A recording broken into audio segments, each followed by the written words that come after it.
Walang panahon si Pangulong Bongbong Marcos Jr. para i-monitor ang impeachment trial ni Vice President Sara Duterte sa dami ng kanyang trabaho, ayon yan sa pahayag ng palasyo. Ngunit ipinagsawalang bahala naman ng kampo ni Duterte ang panawagan ng Pangulo na humarap siya sa paglilitis sa Senado. Narito ang kabuuan ng balita. Formal na nagsimula ngayong Lunes, July 6 ang unang araw ng 92-day impeachment trial ni Vice President Sara Duterte para sa iba't ibang constitutional violations.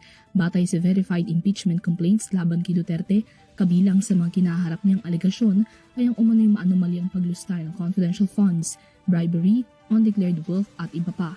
Dagdag pa rito ang umano'y grave threat offense matapos ang umano'y assassination threat laban kay Pangulong Ferdinand Marcos Jr., First Lady Liza Araneta Marcos at noong House Speaker Martin Romualdez.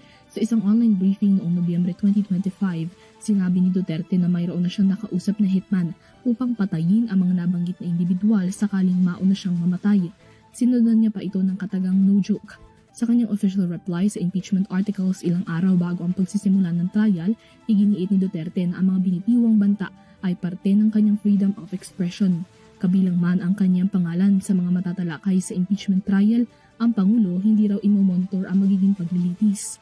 Ayon kay Palace Press Officer at Undersecretary Attorney Claire Castro, walang panahon si Marcos na upuan at subaybayan pa ang trial sa dami ng kanyang trabaho. Hindi naman po kailangan mag-monitor ang Pangulo. Malalaman naman po din niya kung ano magiging balita rito. Mas marami pong dapat na trabahuhin ng ating Pangulo at hindi po siya uupo lamang para po manood ng impeachment trial. Sa kabila ng pagiging magkaalyado noon, nananatili pa rin daw ang posisyon ng Pangulo na marapat harapin at sagutin ni Duterte ang mga alegasyon laban sa kanya. Katulad po na sinabi po natin even before at nagsalita na rin po ang Pangulo sa kapihan, kung may kinakailangan pong sagutin ay dapat lamang pong sagutin. Kung kaya naman po na malinis ang mga pangalan ay dapat lamang pong gawin. Mas maganda pong humarap sa nasabing trial para po siya na mismo ang sumagot ng mga akusasyon laban sa kanya. Muli ring nanindigan ang palasyo na labas ang ehekutibong sangay ng pamahalaan sa mga magiging hakbang ng Senado kaugnay ng impeachment trial. Sa isang pahayag naman mula sa kampo ng Vice President Sara Duterte, sinagot niya ang mga naging pahayag ni Marcos na mas magiging madali kung haharap na lamang siya sa paglilitis. Giit ng bise, walang importansya ang opinyon ng Pangulo pagdating sa usapin ng impeachment. Ayon sa kampo, may karapatan si Duterte bilang respondent na katawanin ng kanyang legal counsel at na ito ay isang legal strategy.